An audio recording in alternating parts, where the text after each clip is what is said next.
5 things a student can do to earn money in Dhaka, Bangladesh. Online freelancing. One of the most popular and convenient ways to earn money in Dhaka is through online freelancing. Students can offer their services to local and international clients in fields such as graphic design, content writing, software development, web development, and digital marketing. Part-time jobs.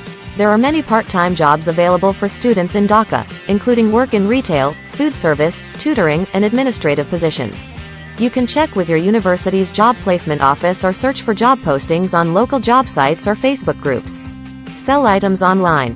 You can sell items online through platforms like Dhara's or Facebook Marketplace. This could include selling your own handmade items, reselling thrift store finds, or drop shipping products from other manufacturers. Home-based businesses. Starting a home-based business can be a great way for students to earn money in Dhaka.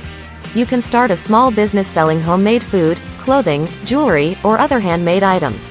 You can advertise your products on social media or by word of mouth. Online surveys and focus groups. Many companies pay individuals to participate in online surveys or focus groups. While the pay may not be high, it's an easy way to earn some extra cash in your spare time. Some popular websites for this include Toluna and Valued Opinions.